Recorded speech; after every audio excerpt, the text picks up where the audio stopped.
Welcome to Buckle Up Podcast Universe with Brandon Rush. Hello, welcome back. I'm Brandon Rush, and welcome to the Buckle Up Podcast Universe with Brandon Rush and Mama Rush. We are doing well with our numbers. I want to show you guys these numbers real quick. Hold on 1 second. So we have 8,728,000. Pretty much, I'll just do that number right there on it. But yeah, look at that, 8,728,000. I'm excited about that. We're reaching our goals. I had to go with Gangster's Paradise for this because I thought it was really good, but that's my dancing, man. We're doing all right. But today we have on my cousin Jeffrey Zeigler, who is an accomplished cellist. Excuse me. Sorry, my mouth is a little afflicted this morning, but he's an accomplished cellist who is world renowned, and so I'm excited to have him on here today, and I'll be having him log in here in just a second. So my goal was to hit 10 million. We are very, very close. So we're going to keep pushing. The Buckle Up Podcast Universe is a movement, and we're happy for all the guests that we've had on that have made this show truly special and successful. And 18 countries around the world that we're currently in, and we are in 18 countries, 182 cities around the world. This Buckle Up Podcast Universe is reaching right now. So that makes me happy that so many people from around the world are tuning into the show. I mean, to have 18 countries alone is just a blessing and amazing. So we are excited for all that is happening. Pause it real quick. Recording. And then here we go. And Jeffrey has joined. Jeffrey! Hello. Hey, great to see you, cuz.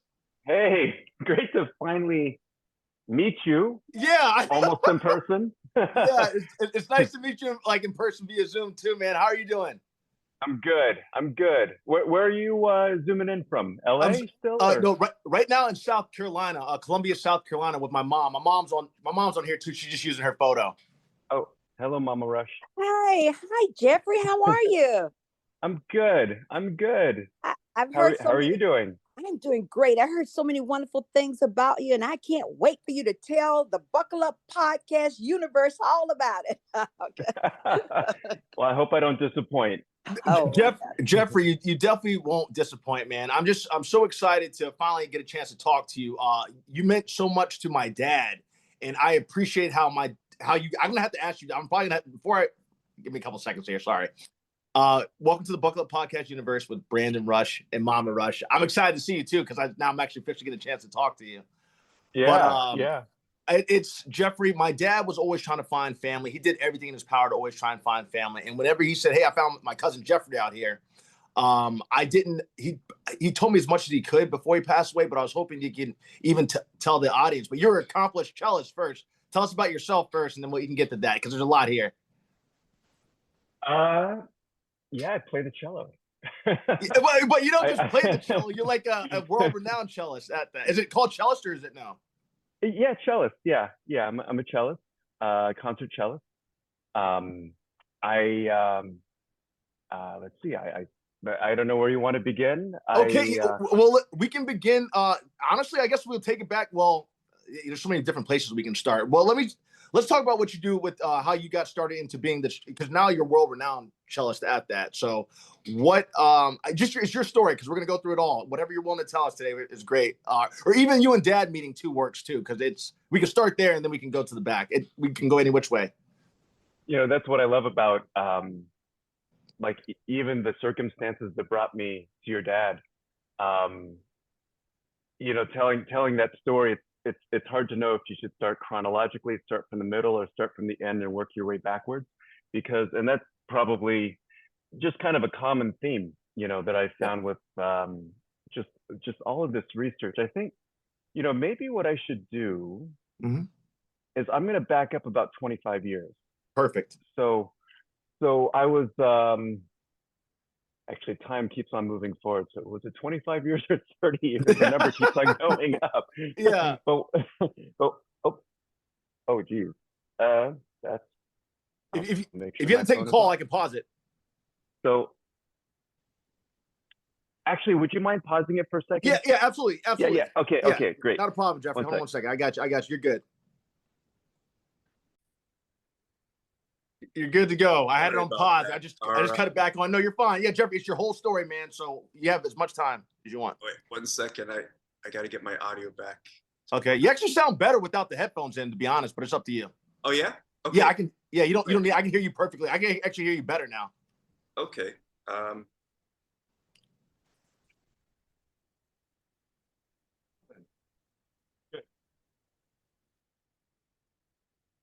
Wait, Jeffrey, you can hear me? Oh. Oh yeah, your sound's on. I can hear you. Wait, your sound's off now.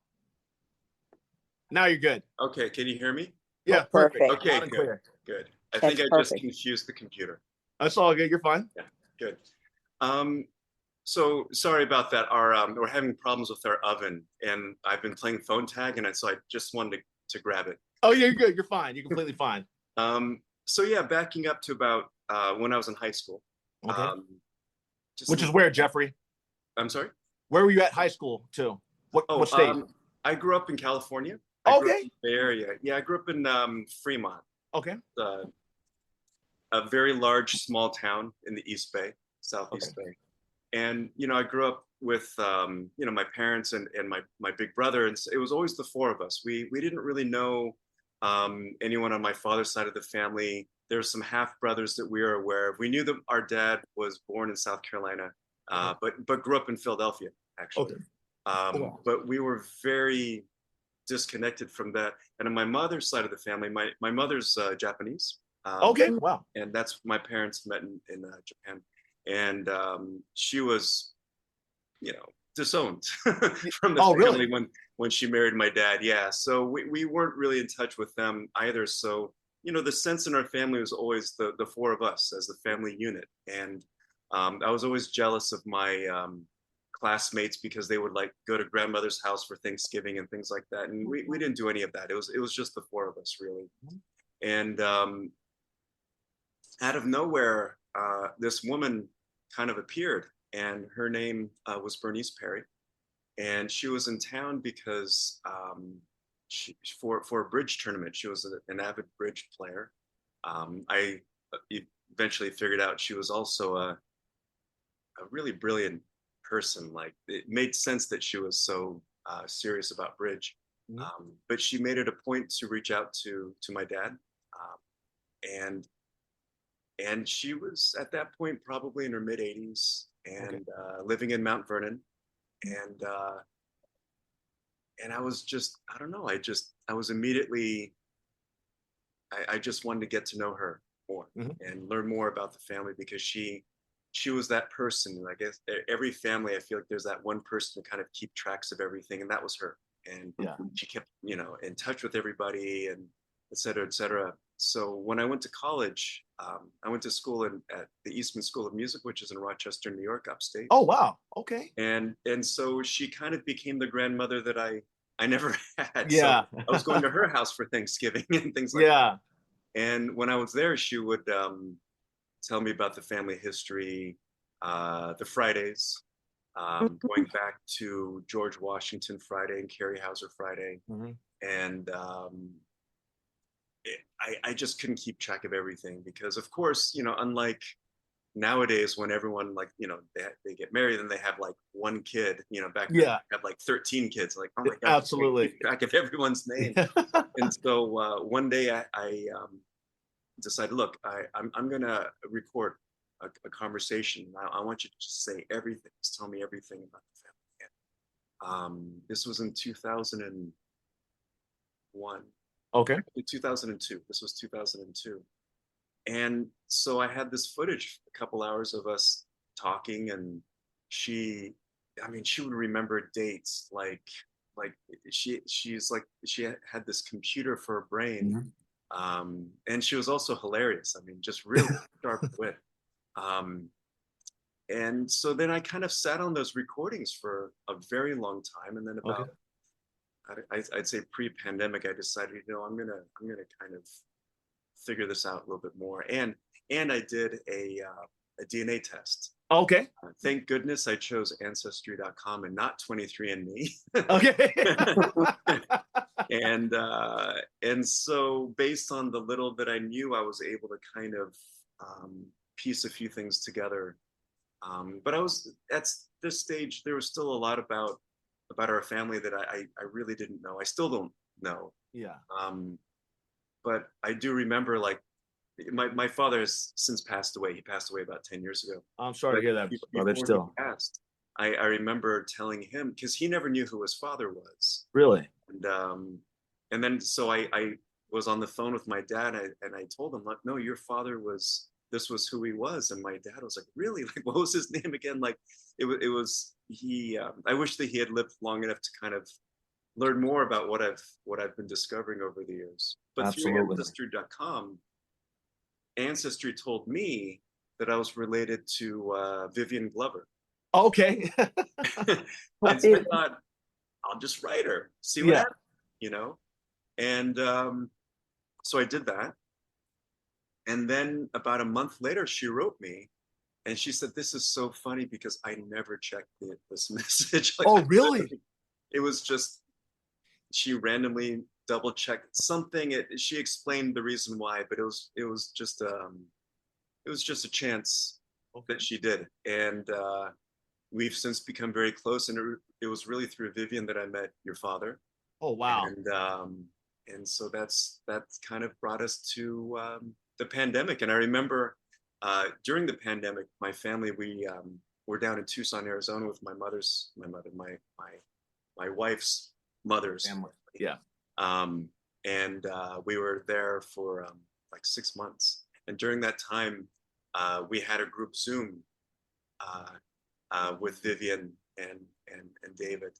And okay. It was, I mean, it was wonderful. I mean, you know, when you meet people through a website, you know, and essentially, you know, you might be like, is this true? But then you realize that you're related to you know, to the same people. Yeah. And speaking of my biological grandfather, you know, my dad didn't know who he was. I didn't know his name. Bernice told me his name. Okay. And then I meet your dad, and your dad's like, oh, everybody knew Mac. Yeah. like he was like, yeah, he was like the cool uncle, you know. Yeah. So everybody knew him but us. Oh man, that's I mean, that's so wild just to think. But yeah, you continue, Jeffrey.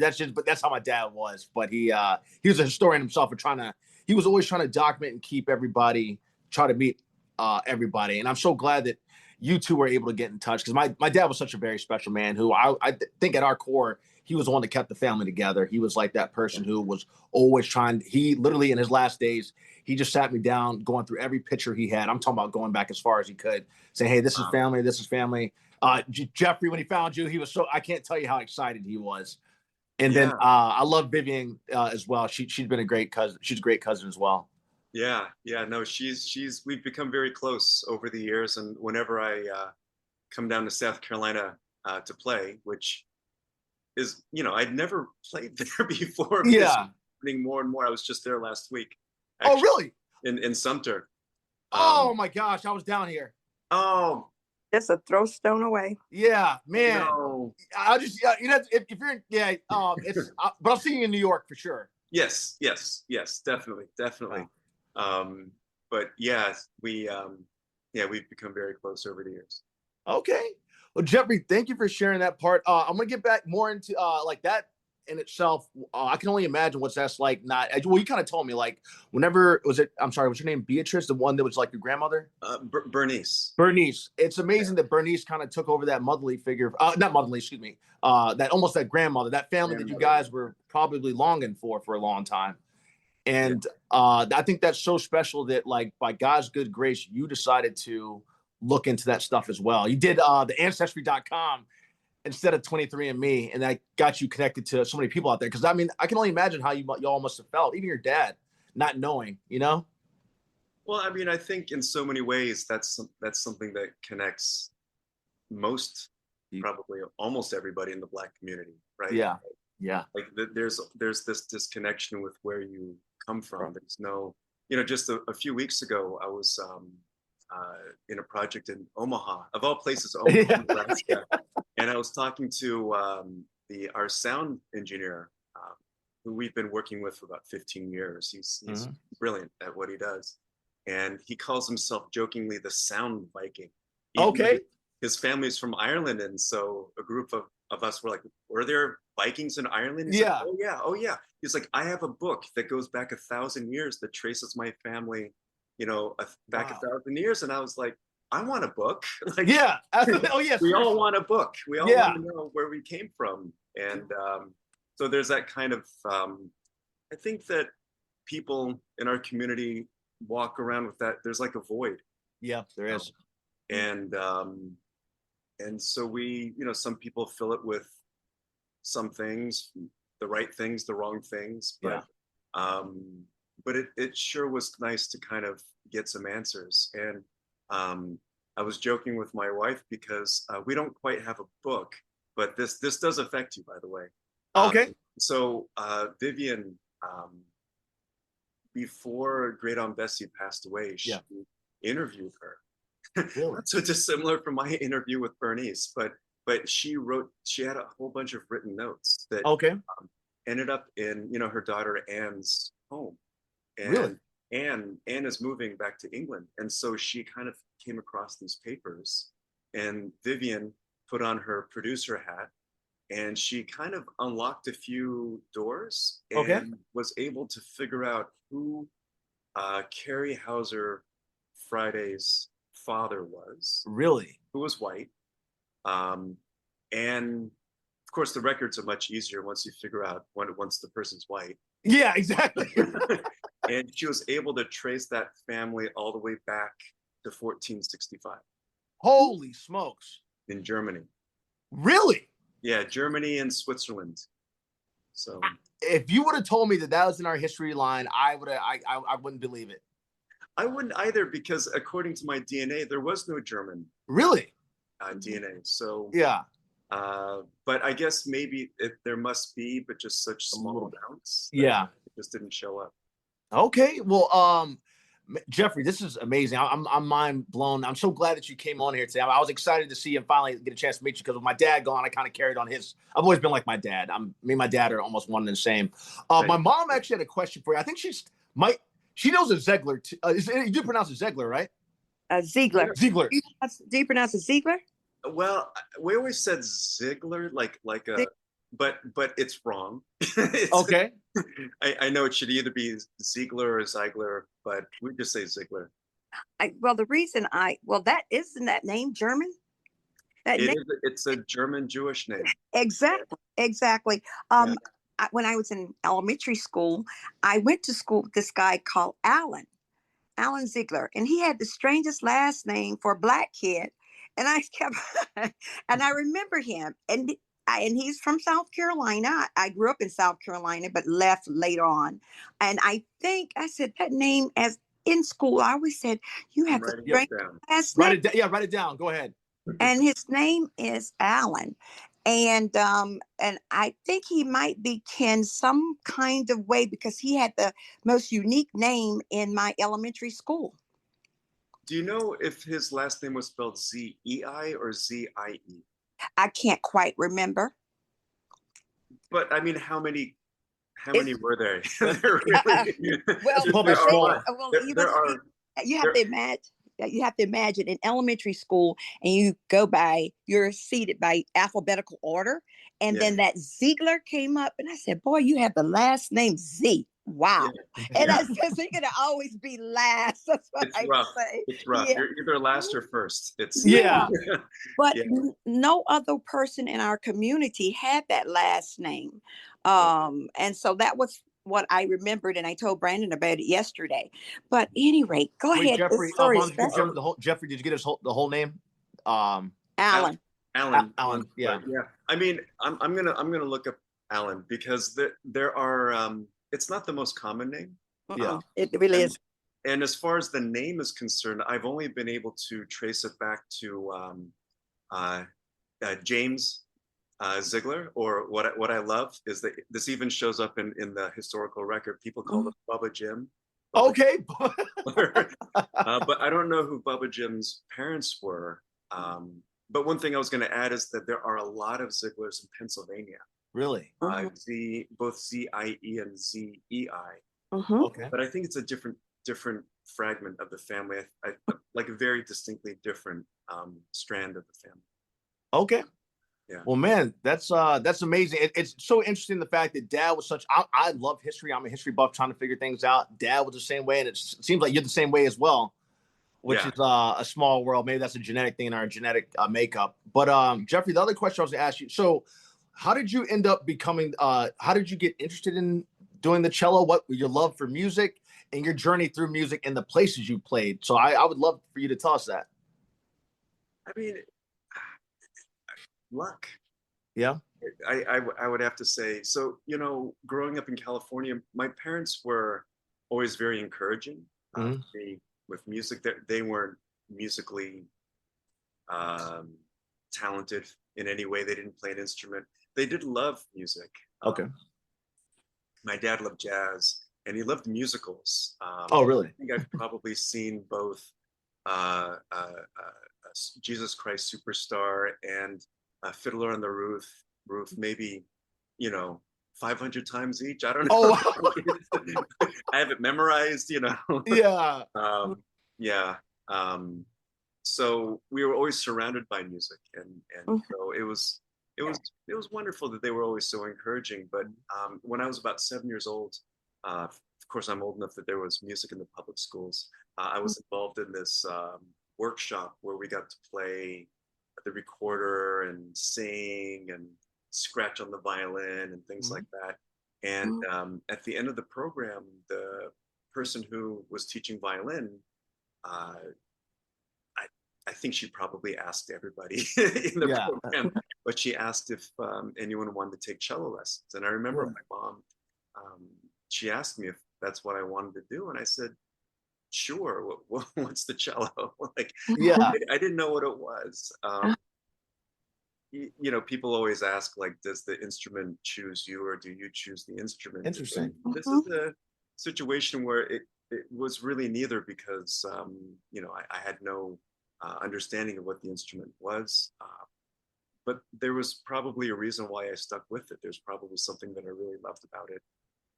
That being said, when I first started playing, it was just something that I did. And I knew that it was good for me, like taking my medicine. But what I really wanted to do is I wanted to be a professional baseball player. Oh, really? You're great at baseball too? I played, Little League Baseball, soccer. And I really enjoyed that. Actually, I'm really glad that I didn't go that track, because I would have been long retired by now. Yeah. I'd be like a coach somewhere. Yeah. Yeah. But then it was like around middle school, I started to get more serious about music.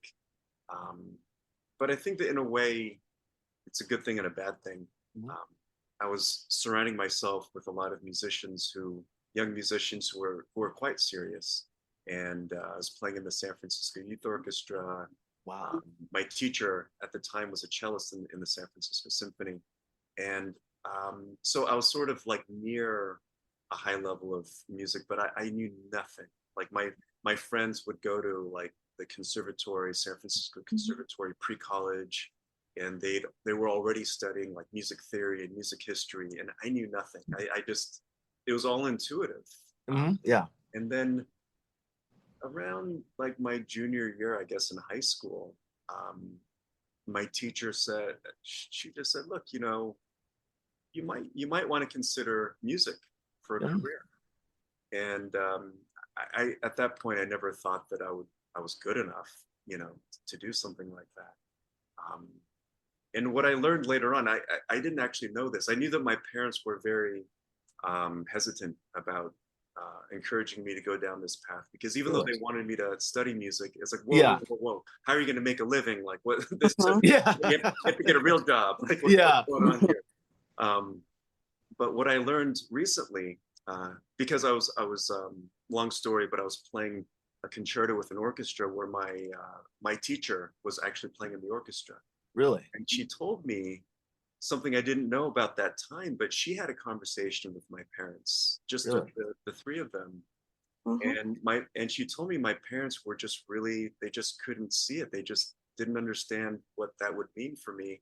And she said that, but your dad did something that I never would have expected. He actually took a class at the local junior college. It's Ohlone College over there in Fremont. He took a music appreciation class because he wanted to understand music more. And I remember my dad taking that class, but I didn't know that was the reason why he did it. Oh, Yeah, that's so sweet, man. That's wonderful. And they let me do it. I talked them into it. I told them, look, I mean, kind of like being a dancer, you have to develop all of your skills as young as possible. And as it was, I was already behind all my peers. I was very much behind. So I told them, look, let me give it a shot. And if it doesn't work out, I can go back to school and get a real degree. Yeah. But it's harder the other way around. I can't get a real degree and then go into Absolutely too late.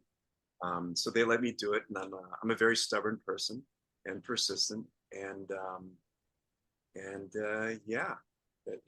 here I am. Jeffrey, well, before your brush, first off, that's amazing. You're stuck. I wouldn't call it stubbornness. It was drive. Or if someone tells you can't do something, you're not only proving to yourself, you're proving to yourself that you can do it. You can do it, but you got to show people sometimes too. Yeah. But that's incredible. You're almost like a prodigy in the fact that even though you started later than everybody else, you've beyond already caught up. In fact, you're in the league of your own. It's okay to. I mean, Some people would say I'm playing my own sport. I don't know. you are playing your own sport. I mean, because you're up. I've seen the videos; they're just absolutely beautiful, and like you even being on stage. From what I've seen, you being on stage, it's you, and you're. I've seen several performances of yours, and you're there by yourself. Or I mean, you're not by yourself, but you are in that the spotlight is directly on you, on a big stage of Lord knows how many people are back there. What is that? I know what it feels like because I'm on TV, but for you in those moments, what is it that you were, I guess, feeling, or what is it like for you knowing that you've taken this journey? You started later, you stuck with your gut, you followed your dreams, and now you're here in these moments. This is your Super Bowl in each of those moments. Yeah. I was actually going to say, like, speaking of being on TV, I think that being on TV is harder, right? Because you're not, that there are people out there. Yeah. I mean, there's the people in the room. There's people you're interacting with, but that there are way more people on the other side of the lens. Jeffrey, so actually, Jeffrey, you know what's crazy? I used to when I first started, I don't think about the people that are watching it. When I first started, I was nervous because there's like 60 people behind the camera. But I ended up working those nerves out. It was more about the people that were immediately there. But that was back in the day, but not anymore. I don't even, crazy part, when I'm working now, as you would know, it's you, just like it's you in that instrument, it's me and that actor, and I'm in that world. Yeah. So it actually, what you're doing is way harder. I cannot play an instrument to save my life. Trust me. You're a league above us. Trust me. Well, let's make an agreement. Let's not switch. Okay, yeah, there we go. Absolutely. But, or let's switch, and that would be a really fun video to make. That would. That's like years. That would take years upon years. I did like the guitar, but I just, some things happened. I ended up not being able to play the guitar. Basically, my aunt broke the guitar by accident. By accident. Yeah. Jeffrey, how was it for you to leave the West Coast and you went to school in New York? Is that correct? Yeah, upstate New York. And to leave home at such an early age, and then how was that for you without your parents? And then to go from that nice weather where you were to that cold weather in New York. Tell me about that process and meeting people and getting out of your comfort zone, because a lot of kids need to know how to get out of your comfort zone and just make it without your parents being there. Yeah. There was definitely some growing pains, I think at the time I was very excited and feeling a sense of adventure, and looking back, it's like, I was an immature kid. I had a lot to figure out, and I must have been really annoying to be around, et cetera, et cetera. But that's all part of the growth too. You find this a lot, with a lot of family dynamics. There's the kid that stays in the there's the kid that leaves. Yeah. Mhm. Like my brother stayed. My brother Yeah. still lives in California. Mhm. And I was the kid that left. You know, my brother went to college just up the road. Actually, a really great school. He went to Berkeley, Oh, wow. but Yes. it's just like 20 minutes up the road. Yeah. Mhm. And I was like, okay, I'm going to go all the way to the East Coast. I'm going to go far away, and Mhm. and I loved it. I loved being away. I loved being in a completely foreign environment. Mhm. You know, in a way, thanks to global warming, the Yeah. weather's not as bad as it used to be. But when I went to Rochester, it was cold. Oh, Yes. I wow. would say, I used to joke that the sun would set around Halloween, Okay. and then you wouldn't see it until like the week before juries, which was like our final exams in the Yeah. school. Mhm. And it would be like, I would say on average 15 degrees Mhm. Holy smokes. winter.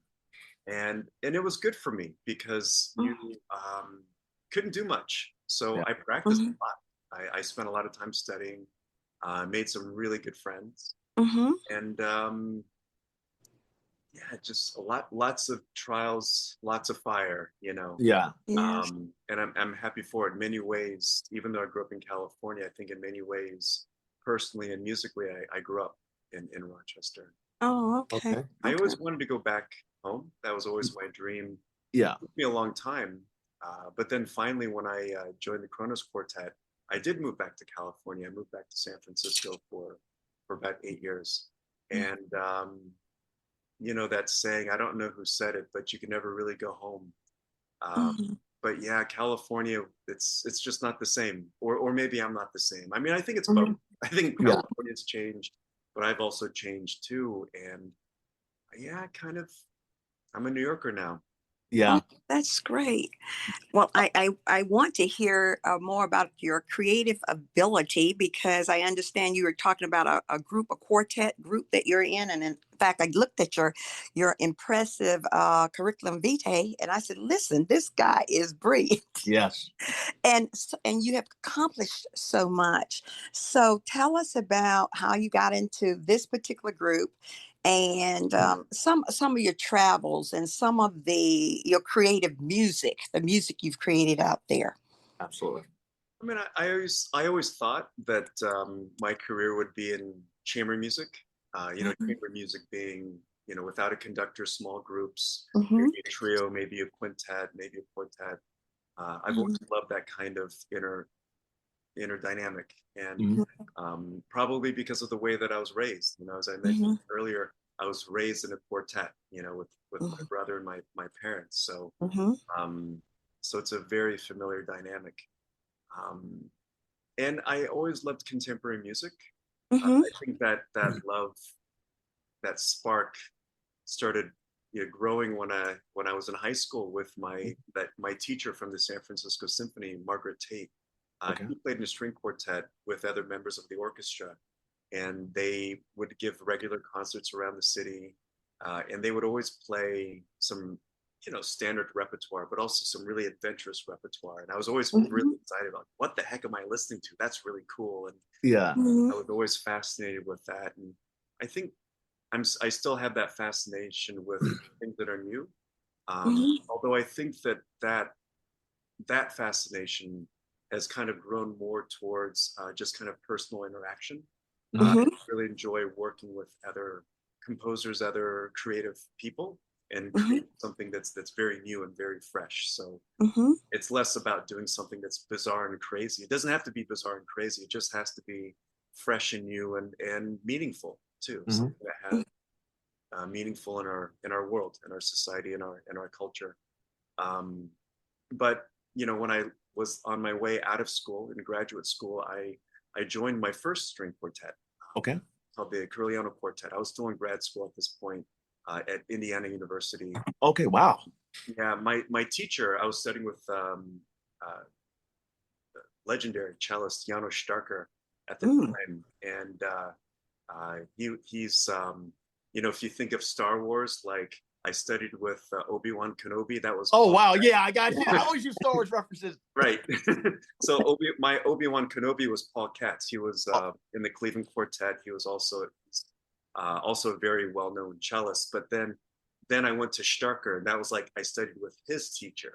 Yeah. So you had like Yoda too. Yeah. So he was Yoda. So Okay, that was my Yoda phase, and I loved working with him. He was tough, but he was just a beautiful human. And, Jeffrey, one question for you, Jeffrey. Where was when at Indiana you had Giannis is his name, right? Yeah. Obi-Wan Kenobi. When you went to go study with Yoda, where was that you studied with Yoda at? Yoda's at IU, or was at IU. Okay, gotcha. He passed away. He was like 75 years old when I studied with him. Oh wow, okay. At IU, but Paul Katz, who is actually now in his 80s, but I studied with him near the end of my time at Eastman, and then when I went down to Rice University. Oh man, because he at that point the Cleveland Quartet was disbanding, and he was going through a change in his life, and so he moved to Texas. Yeah. Jeffrey, I'm loving it. Keep continuing, man. I'm loving this journey. So yeah, that quartet, the Croliano Quartet, we played both standard and contemporary literature. We were named after the composer John Croliano. Oh, okay. And we won the Fish-Off competition. We did some international competitions. We had management. We made recordings, and then we ended up after IU. We went to Juilliard for a residency. Oh, great! And that was my my final stop. I was in school a long time, and that was the last place that I was. And at Juilliard. At Juilliard, yeah. That's Jeffrey. That's beyond impressive. Well, I was only there for 1 year though. So. But that doesn't matter. Like still the fact that you were Robin Williams, I don't even think finished, or Christopher. But it's the fact that you were there. Continue, Jeffrey. Sorry, I'm blown away. And that was I jokingly say that's the first time I moved to New York. I think I've moved to New York like 4 times in my life. But yeah, we eventually left. We got a job in Pennsylvania. It just for various reasons. We decided it wasn't the right fit. And so I left the quartet and moved back to New York with my girlfriend at the time. Now my and I decided that's it. I'm done with string quartets. Never again. I'm just going to focus on being in New York and freelance. Okay. And that lasted about 6 months. and then I got a phone call to sub with the Kronos Quartet, and I thought, wow, at that point it was just going to be a summer job, and I thought, wow, that's like the coolest summer job ever. Yeah, that summer job lasted about 8 years. Okay. And I, had to move to San Francisco, and then my wife and I got married, and we had a kid, and but it was tough because the quartet, Kronos is still a quartet. But it's a very different group right now. Mm-hmm. I would say, they still have the same mission. They still do similar work, but just on a much smaller scale.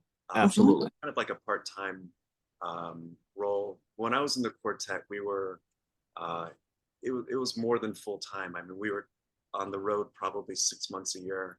Okay, wow. And, constantly recording new commissions. It was rehearsing every single day. Like it was a lot. So even when I was home from touring, I wasn't really home. Yeah, you're working. So when the opportunity came up for my wife to take on the opening of a new space, which eventually became National Sawdust. Oh wow! In Brooklyn, we decided, okay, well that's maybe that's the right time for me to leave the quartet and move back to New York. Absolutely. For time number 3. Yeah. and so that's how that happened. Jeffrey, that was so beautiful. One thing I didn't realize that it's so much how we're kindred souls, because I'm the one that in my family that went far away. Yeah. And I was looking forward to the adventure of being in that new space. But also I find it so important. I'm glad you started mentioning it, is the fact that yes, you're on stage. I think that's great that you're on stage. But what people don't understand is, even when I'm on TV shows, I'm like, that's not what's the most important thing to me. What most important to me is the fact that how many auditions did I go on? How much sacrifice did I make to get to where I'm at? That's the important part. Lots of no's, lots of rejection. Yeah. And that's what, and Jeffrey, I know you know that firsthand. Like it's you, that's what I want people to know. That's what's so important. So with you telling that, you had to go with those. You had to deal with those things too. Yeah. Like I can only imagine the level of the caliber that you're competing against, but it's also great competing against that caliber because then you're realizing, hey, we're really Anakin Skywalker here, you know, Yeah.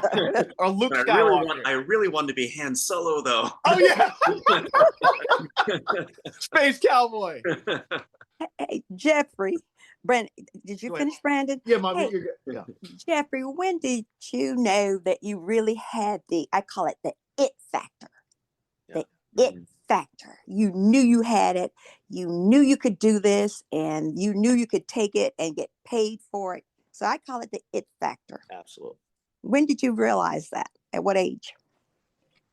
I'd say maybe a couple weeks from now. No, I'm just joking. Oh yeah. I don't know. Yeah. You know, I have I guess there's kind of two categories of creative people. There's the people who walk in the room and say, "Of course," and "You're welcome," you know. Yeah. and then there's the people with imposter syndrome. Yeah. And that's me. I Really? I still have imposter syndrome. Oh. I think, you know, just like last week, I was soloing with an orchestra, actually just before coming down to Sumter. And, you know, like the orchestra is filled with so many people that I consider friends, actually. Mhm. It's a group in New York. Mhm. And, you know, a lot of great quartet players, a lot of people who,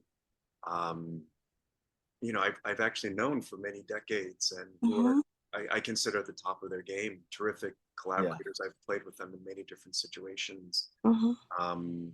They've gone to schools that I didn't go to, like they went to Curtis. They went to festivals that I wasn't able to even get an audition for, like Marlboro, you know, places like that.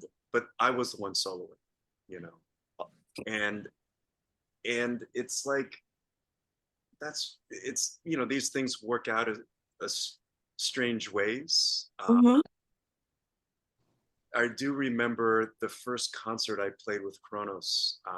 It was up in Seattle, and I was very nervous, you know, because, you know, I'd played important concerts before, and this was not like the biggest stage Kronos played on. It was, you know, I think it was at University of Washington or something. I can't even remember what hall we were playing in.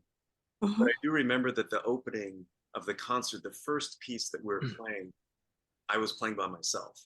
Oh wow. Yeah. I got to start this by myself, right? Yeah. And I remember my headspace at that point. I just kind of like nerves. I just kind of put it aside, and I was imagining I was diving off a diving board. And I was like, okay, let's just do this. You know, what I tell students is like, when you dive off a diving board, you have two choices. One choice, the wrong choice, leads to a lot of pain.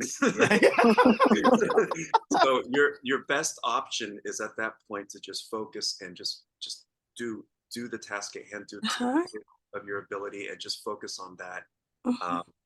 Like your life depends on it, because you don't want to end up with, you know, belly flop or belly hurt. flopping, Yeah. or worse, right? Yeah. So and that's sort of been my attitude, like with the quartet, like when we would play the Concertgebouw or, you know, Carnegie Hall or wherever. I was like, okay, let's do this. Like, just do it. Like, don't, you know, I can dwell on it. I can worry about it. I'm just going to do it. And, but do I have imposter syndrome? Absolutely. I mean, I'm grateful for every opportunity that I've ever had. I think, you know, maybe other people who had more opportunities when they were younger, you know, because again, I didn't know any better. My parents didn't know any better. I certainly wasn't practicing 5 hours a day when I was 10 years old. I was playing soccer, you know, with my friends. So there are certain things that I do find in my own skill set. I think, if I had to be honest, I don't think come as naturally to other of my colleagues who were sort of forced to do more of that kind of work at a very young age. So I've always had a very, you know, my Yoda, my Yoda, Darker, he would call it professionalism, but I've always had this kind of mindset that, you know, I'm not going to allow myself to not to fail, but to say no. I'll other people can say no, but I'm not going to say no to myself. So I'm going to show up to the first rehearsal, not the concert, the first rehearsal. I'm going to show up prepared. I'm going to practice. I'm going to, you know, be collegial at like everything. I'm just going to do everything I can to present my work in the way. And even still, there's a lot of rejection. You know, you have to kind of roll off the punches. I would tell my students that, like, you take a violinist who maybe won the Queen Elizabeth competition or some major competition. For every competition that person won, there's probably about 50 competitions they lost. You know, and but they're known for that one, right? Yeah. So, yeah, that's how it goes. So and it's like the lottery, you know, you got to play to win. You know, if you don't play, you don't win. So absolutely, you gotta put yourself up.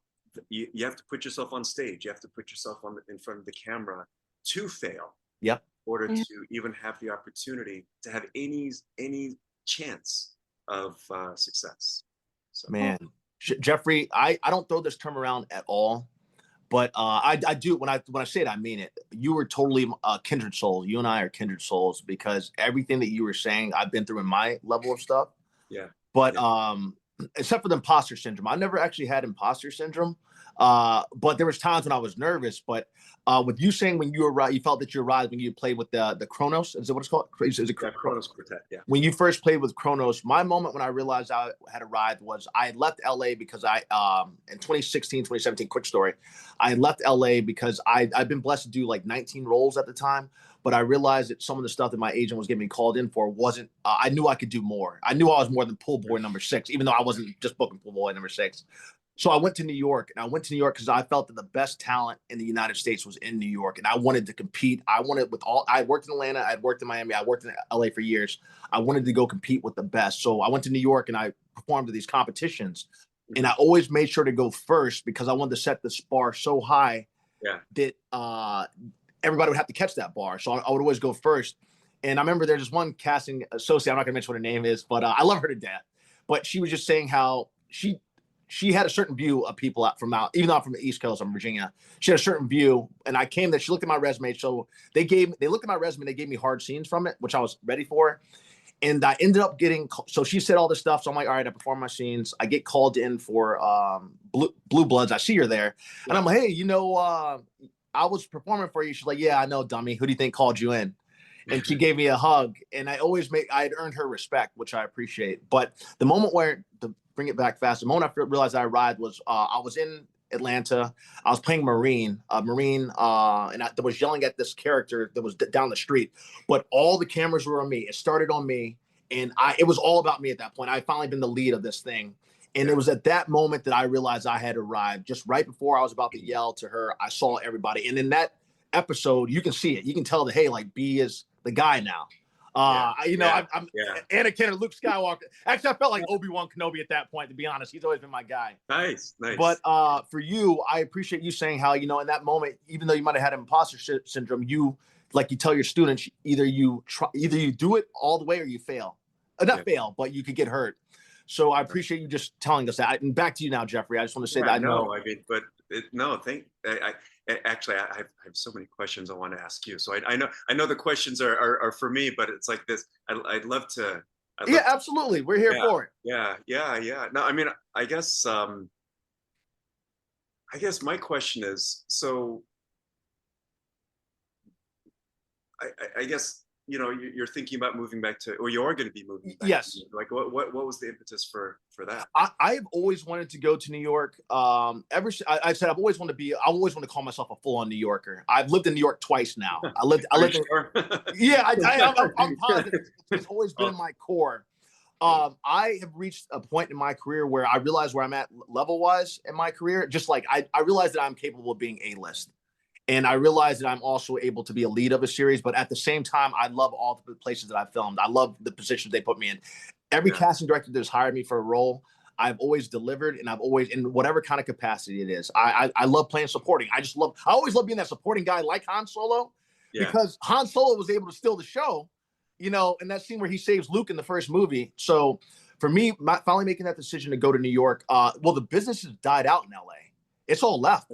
Okay, interesting. So between the strikes really hurt everything, and then the fires happened, and then that kind of put a big nail in that coffin. And then all of them were going to United Kingdom movies and stuff like that. So I've actually been interviewing with agencies to go perform in London. I'm actually ready to not live in New York, but to live in London too. I'm ready to be that international water actor because they are picking up, they are taking on American actors now. And so I wanted to be able to work both those markets. And it's a quicker flight from New York to London than LA to London. Exactly. Can you do accent? You know what? I will learn it, governor. But I'm willing to put that work in. That's one of the things just like you have to do. I'm always trying to better myself or practice. Even the audition for me is the game. The Super Bowl is just when I'm performing there, I'm doing the job. But do I have those nerves sometimes? Yeah, I do. Do you prefer being behind a camera or being on stage? So I actually, I prefer being in front of the camera. I love camera. I'm not a Broadway guy, although I'm actually going to New York to pursue Broadway too. Nice. Because I wanted to, it's always important to keep leveling yourself up. And if I feel like that I've accomplished so much in my movie and TV business, which I still love, I want to be able to compete with the best of the best on Broadway, which I know is a new level of difficulty. Very different. I would imagine, they are. Like for music, it's the difference between performing and making a recording. Yeah, completely different. Yeah. It is. And there's a hard transition for Broadway people it's a lot harder for them because they're trying to reach, as you know, the people in the back of the I guess in the back of the auditorium would be right. And then the director's like, stop yelling, please. Yeah, yeah. You have to be intimate. So yeah, it is that switch. But you can. I just said good thing about art and this beautiful thing about being an artist is you can always learn more. And Jeffrey, just like you were saying, with working with these amazing people like the Yoda, like the Obi-Wan Kenobi, every set I'm on, I always try to stay as close to set as possible because I am always leveling up. I shot FBI in October, November. Being around those actors who are where I want to be at, I'm always learning from them. Yeah, nice. Yeah, man. But back to what's that? I can't wait to see you here. Oh yeah, I'm so excited for it. Like I can't move fast enough. Actually, one other question: do you know where you're looking for an apartment? So I'm looking at Queens. I really love Queens, but I'm not opposed to anywhere. Wherever I can find a place, pretty much. Okay. If you know anybody, what's that? We're over in Williamsburg. Oh really? Oh, Brooklyn. Yeah. Okay. Yeah. Nice. Well, if you know of anyone who's looking for a person, let me know. I said I'm open for everything. Yeah, I mean, like for example, you know, there's always like where we live. There are always like, you know, rentals. I don't know if you want to buy or rent. But rent. I don't have that deep pockets yet. Rent. Yeah, I'm a renter. Like you know, depending on what you're looking for. You know, people. Most of the people, I would say, probably most of the people who own the units in our building rent out their apartments. So oh my gosh, thank you, Jeff. You're a blessing. I would totally live in Brooklyn. Yeah. So yeah, just if I can help in any way, I can send you, because every now and then I also get little like requests from other of the units. Oh, please do, Jeffrey. Listserv. I can send you what we have. Jeffrey, you're already a blessing just being on here today, but please do. That would be amazing. I said I don't mind. I love Brooklyn too. I'm not opposed to anything. I love Brooklyn too. All of our studios are down in Brooklyn. I filmed in Brooklyn so many times. Nice. Okay. Cool. Yeah, because I was on Blue Bloods for 5 years, so we were in Brooklyn. Exactly. Yeah. So, sorry, Mom. I didn't make sure that. But that's quite all right. I wanted you to get it out. You can see how excited Brandon gets. He is so headed to New York and so ready for it. But one thing I noticed about Brandon, when we would go on vacation, soon as he gets into New York City, he lights up like those billboards. I'm telling you, its energy comes, it flows, and I know that's the right stomping ground for him now. So we're excited. Like that. Well, you know what? The first time I ever visited New York, I loved it. Like I heard the hum of the city, and I thought, okay. And then when we started, I was with some friends. And we were walking around, and I thought, wow. Like I loved the anonymity. Like you can do anything. Yeah. Literally, like you can be anybody. You can do anything. Like it's absolutely. So, it's liberating. Yeah. I'm so glad about that housing thing, Brandon, because that's clutch. But Jeffrey, what I want to mention to you, have you ever had to create a piece for a movie or for a TV program? Yeah. There have been a few films that I've been Oh, in. really? Oh, good. Yeah. I mean, like some film scores. I don't know if you ever saw The Fountain, but the Darren Aronofsky film. I haven't seen it. It's not the Oh, one with Hugh Jackman, is it? Yeah, Hugh Oh, Jackman. okay. Oh, yeah. Okay. Yeah, yeah. No, that one it was so many years in the making. That film probably didn't do as well as it probably should have, but it's a beautiful story. Mhm. But Kronos, they did before I joined the quartet. They did like Requiem for a Dream. Oh, wow. And then after I left, they did Noah. So they did a lot of films with Darren. Okay. But there's like this one project that I did, which was almost like as far as the creative process, like a reversal of how it's typically done. Mm-hmm. It's about the Colorado River by this one director, Murat Eyüboğlu, who's a Okay. filmmaker. But it's more like it's not a typical film. It's very composer focused. Mm-hmm. So each chapter of the film had a different composer, Really? and I, with this ensemble called Room Full of Teeth. But what happened was each composer wrote a piece, like a concert piece, Mm-hmm. and so instead of editing the music to fit the film was edited to fit the music. Ooh. Okay. Yeah. Unique. And it's I mean, maybe because I'm a musician, I think it's a beautiful film. Yeah. And it's still airing sometimes on PBS, Okay. but it's yeah, check it out if you I definitely What is will. the name of it? Repeat that. Would you repeat the it's name of the called, movie? the Colorado. Okay, the Colorado. Yeah. Okay. And then Jeffrey, I had a question for you. Whenever you're around, kind of like Hans Zimmer is one of my favorite. Hans Zimmer, John Horner, I think his name is, and then like Hans Zimmer, for instance, like Yeah. it's kind of like he sees or hears music. I don't know. Is your mind kind of like that too when it comes to music or thinking of stuff, or how would you say describe like if you ever walk in the street like, huh, you know what, that would be. I mean, I don't I think a lot in music. Mhm. But the meaning of it, I guess I would just say that the more music I learn, the more I play it, the more I think about it, the more I study it, the less I understand it. Okay. Because it's so abstract, and and I find that fascinating. But why I might play three notes, and it may mean something for you. It'll mean something differently between both of you. Yeah. Your memories, like it's why does our spirit, our mind, why do these sounds trigger certain emotions? Mm-hmm. It's hard to know, Okay. but um, I like to joke that 20,000 years ago, two people in a cave, like one banged some rocks together and the other caveman said, "Oh man, I know how you feel." Yeah. Like I don't know why music communicates the way it does, but Yeah. Well, and I have one more question for you too, Jeffrey. Kind of since you're like, even though Anakin went kind of well, Anakin, he raised Ahsoka, but let's talk about like, say, now that you're like Luke Skywalker, because you have learned from Yoda and Obi-Wan Kenobi, you learned from them both. You as a teacher, what advice would you have for anyone that is pursuing music? Let's even say outside of your students, because the route you've taken is one that has been beautiful. Just hearing about it today. What kind of advice would you give for someone who might have been like someone in your shoes or anyone out there that's thinking about? I mean, my path has been very unconventional. I like to, the way that I would describe it is that there's like two main paths. There's one that's very conventional, Yeah. playing an orchestra, something to teach in a college. And then there's something that's a little bit more challenging, my path has been more equivalent to taking a machete and kind of walking in that direction, hacking through the jungle, and it's much harder, in so many ways because the systems aren't there are no systems built to support it. So and this is for both myself and my wife's career. Like it's been very challenging in that way. But the good news is you do this over time, then you've kind of created a niche for yourself so that you're actually doing what you love. Yeah. And so I think, when I talk to young musicians, and they ask me like, oh, should I do this? Should I do this? Or I want to do a competition, or maybe I should take auditions. And I always ask them, well, what do you want? And sometimes it's what you want, and sometimes it's what you don't want. Yeah.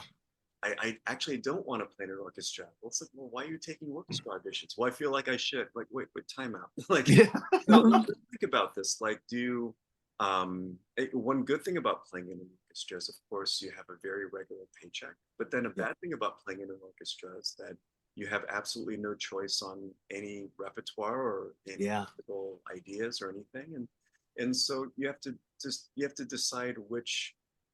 There's nothing that's perfect, but you have to find what your priorities are, and then you have to make a plan, and then you have to implement the plan, and then you have to change the plan because life happens, and then and that's life, and your priorities are different. If I were presented with the opportunity to join the Kronos Quartet, not now, but as it was then, now, then I would say absolutely not, because I'm in a completely different place in my life. I don't want to be on the road 6 months a year anymore. And so, when I was younger, I think that I was very eager to chase the next shiny object, or try to get this role or this position or win this competition or whatnot. But now I'm more focused on creating work that I think has impact and meaning. I like collaborating with people that I respect and who inspire me, and most importantly are not jerks. That's important. Because there's so many talented people in the world who maybe aren't the most pleasant to collaborate. And then you realize over time that gosh, there's a lot of talented people that I actually do enjoy working. Absolutely. How do I actually make that work, and how do I actually communicate that to our community? Because at the end of the day, it's not just me playing the cello. I have to actually communicate, like banging my rocks together. I have to do that with people, with an audience, with strangers. And so, but I don't want to waste anyone's time. I want it to be good. I want it to be at a high level. I want it to have meaning. I want it to have depth as well. Absolutely. And then hopefully I'm successful at that. Jeffrey, one more thing I want to say for you, man. Sorry, I know you probably got to go pretty soon. That's why I just say this one thing I was thinking. For me, Jeffrey, I was always about bridging the gap between the East and the West. My goal was always to go to New York. New York's always been my end game. One thing that we were saying, I felt like when you were talking about like what made me want to make the switch also was the fact that I always felt like kind of being like a killer whale. And a killer whale is an apex predator, but you can't keep a killer whale in the pond. And if that pond starts, because it's too big for that, it needs to be out in the ocean. And like where I was auditioning and stuff for what New York and Atlanta and New Orleans have shown me the caliber of stuff I'm in, which is big time stuff. And that's why, and it's given me the most opportunities. And I know that all the casting directors were fighting for me in Los Angeles and in Los Angeles, they were all fighting for me, but I wasn't always getting called in for the things that I should have been, like the level of caliber that I'm going for. I was grateful, and they were even fighting for me to get these bigger parts. Hey, Brandon's able to do this, but they're just dealing with politics out in California. So me bridging my gap back when I first did my first movie, which was in Miami, from after LA, that was in Miami, then it was in Atlanta. My goal was always to get back. So the reason I mentioned that with you is, for you, did you ever have when you were called back home from being in New York, how did that make you feel? Did you ever in your side to be like, hey, I've made it because I'm being called back home to work? Did that ever cross your mind, anything like that, or maybe not? What is home in this scenario? No, I'm talking about like San Francisco. What's that? No, so New York, being on the East Coast, I call the whole entire East Coast home. But me working back in the East Coast when I first was that I accomplished something so difficult to do that I'm being flown over here to work on the East Coast again. Like I've set myself apart. So for you, being in New York at that point, being called back to San Francisco. Yeah. I thought that it would feel that way. Yeah. I thought that I would feel like I was coming home. And it felt familiar, being in the Bay Area. I knew how to be in the area, but I had changed so much that it never really totally felt like home. It was interesting because I felt like other people who lived in San Francisco who were not from there felt more at home than I did Okay. If that makes sense. And Jeffrey, I kind of mean achievement-wise, like achievement-wise. Did you feel like you had achieved, like, man, I've like made it in a way? That's what I'm trying to say. I see. I definitely felt like I'd achieved something that I never imagined that I would have ever achieved. Yeah. And you know, when I left the quartet, that was like 10 years ago. And my friends, they would always, you know, they would tell me like, gosh, either that was a brilliant move or you're crazy. Like, you know, like, why would you leave the Kronos Quartet? Like, that's such a big job. But it's been wonderful, and it's been a good choice. And, you know, quite frankly, just seeing how the trajectory of the quartet, that really that's not the trajectory for me. So so it was good that I was able to kind of move in a different direction these past 10 years. But you know, these stages, like, I mean, stages, like physical stages, like Circa Bau, Barbican Center, wherever, Musikverein, like, you know, these stages it's vital to be able to have the experience of performing you know, on those stages. But, you know, also my own, the kind of work that I do is, you know, with my machete kind of walking in a weird direction. Yeah. And so, you know, what I found is that even though I do need to have almost like check-ins on those stages, you know, so much of the work that I do is in unusual spaces, old stations or buildings that were designed for some other purpose, or some weird hole in the wall location, or you know, like it's actually really exciting to be able to explore outdoor spaces. Absolutely. Spaces that of course art galleries and things like that. And you know, this project that I was mentioning in Omaha, it was for an opera that my wife just finished called Oh, really? Wow. Congratulations to her. It's an amazing piece. And I know I sound very biased when I say that, but really, it's an incredible piece. Yeah. But because the work has a very strong element of disability. Like a lot of the cast has cerebral palsy or and it was for a festival that is about you know, people who are differently abled, people who are on the spectrum, etc. And so the space where we performed had to be accessible.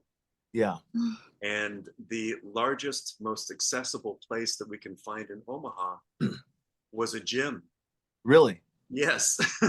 So we gave this brilliant, profound work written by one of the leading poets in America, Brenda Shaughnessy. It's a fantastic work. It's almost like Blade Runner, and like, oh wow, okay, it has all these. It has AI and what's real, and maybe the whole thing was AI from the beginning. Like, it has a really wonderful storyline. But we were in a gym. Oh wow! Was it recorded? Was it recorded, Jeffrey? Well, there was a recording. We're working on fixing it because the sound. I was joking with the sound guy, like, gosh, it sounds like a gym in here. Like, it's not, it's not Carnegie Hall. Like, the sound needs some work, and but we're working. Oh, great! That would be great for Netflix. I mean, it would be great. Sell that to Netflix. That would be great for you to sell that to Netflix. Teacher, are you a teacher? I heard you say you're a teacher. Yes, How many students, and where do you teach? And you don't have to name the places. University, in your home, or whatever. Yeah, no, I teach at the New School in New York. The music school is called Mannes School of Music. New School University. I've actually been at New School since leaving Kronos 10 years ago. Oh wow! Okay, but I left a few years ago because I took a job at the University of Miami. Oh wow! Ross School of Music, but wasn't the right fit, and so I left that job and I came back. And my old boss, Richard Kessler, Dean Kessler, he was like, "You want your old job back?" I'm like, "Okay, fine." So I'm back at Mannes. And also I teach at a summer festival called Bowdoin International Music Festival up in. Amazing. Well, Jeffrey, you remind me so much of Brandon's father, David, because you all have that calm spirit. You have a calm spirit. I'm just noticing that about you, and it's so relatable with how David's was, Brandon's dad was. He just had that calm. I call it. It was a spirit that I could relate to, because I'm more as Brandon is, excited about everything, and Dave would always kind of keep me level, calm down a bit, and so I feel that through just looking at you and hearing you speak today, Brandon. I don't know if you feel it, but I do. Yeah, I definitely do. It's a calmness you have to you. Yeah, it's the force, Jeffrey. I wish I had his voice. My goodness. Oh man, Jeffrey, me too. You know how much I'd work if I had my dad's voice. I'm like, Lord, let my voice just drop so I can sound like James Earl Jones. Yeah. Jeffrey, if I had, I say that all the time. Even if my dad was alive now, I know he would have been on the show too, because he had such a voice. I would have loved doing all this. Mm-hmm. You're right, man. But one of the things I'm trying to do is, because I own the right to his likeness, I'm trying to bring him back through Disney, with his voice, with the voice recording, because I want to make that. I'm trying to work out something with them to bring him back.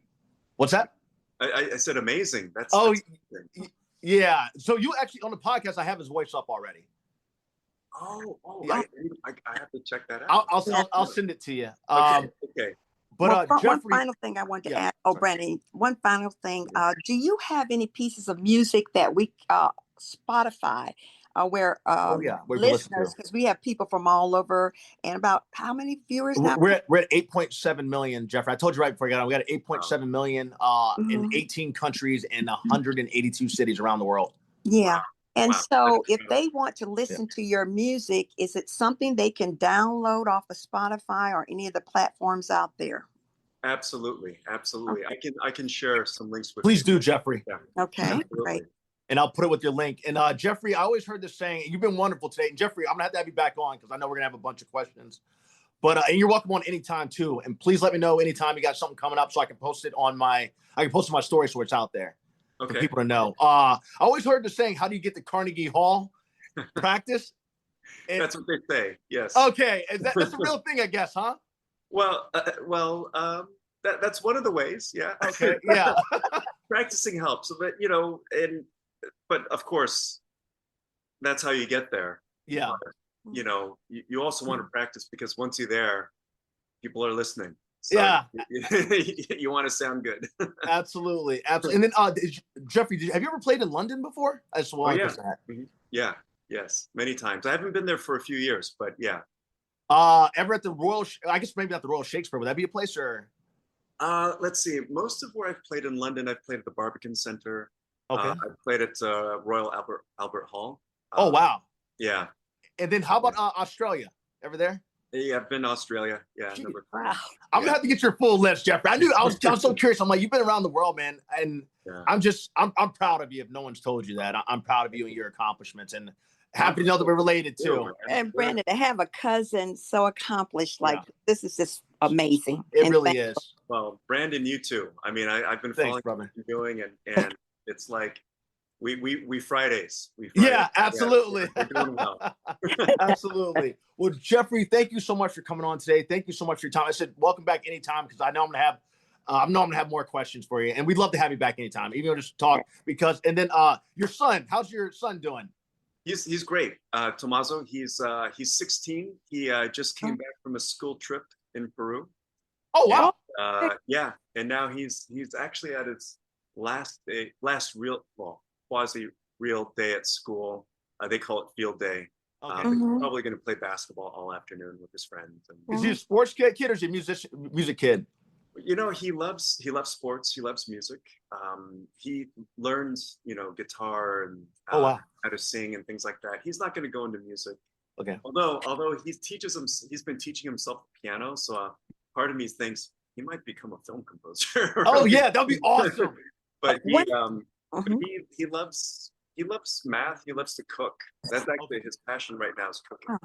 Really? Well, one thing you mentioned before we leave, Jeffrey, you mentioned that you wanted to play baseball, or you played baseball when younger. Yeah. Would you believe David did too? Star baseball Really? player. Dad, Yeah, yeah, he dad was was. awesome. He was Wow. awesome. He could hit the ball with either hand. Yeah, switch hitter. Oh, A switch hitter. Yeah, he used to hit Yes. left-handed. He bat left-handed. Wow. Yeah. Yes. throw right. And so, yeah, and so now our grandson plays baseball as well. Same And way. so it's just amazing. I'm just looking at some of your traits, and I appreciate it. It's Yeah. brought back a good feeling, and I love that. Wow. Yeah. This has been so special. I can't wait to meet both of you in person. In New York, brother. In It's New going York. down. And then Yeah. Jeffrey, if anyone ever says anything about the apartment, hey, then please let me know. Okay. Because I'll be searching. And like maybe when it's not recording, tell me like, maybe what you're looking for. Okay. Mansion, studio, like. Oh no, just studio apartment. Something. I'm not rich. So Not yet. Yeah, not yet. But Jeffrey, thank you so much, brother. And I'll text you about that and all that kind of stuff too, because I know you got to go some places today. Okay. Get that oven fixed. Yeah. No, it's bad. It's like when you turn on the oven, you can smell gas. Oh, that's not good. Yeah. That's not good. Yeah. Okay. So All right, what we Jeffrey, give everybody a round of applause. okay, brother. this is what we do in the end, Jeffrey. Yeah, Thank you mom's so clapping much. too. If you hear me clapping. Jeffrey, thank you so much, cuz, and I'll talk to you Thank you. soon, man. I'll have this back to you later today. Wonderful. This is amazing. All right, thank you, Jeffrey. Bye bye. Take care. Bye-bye. Absolutely. Take care. Bye. Jeffrey.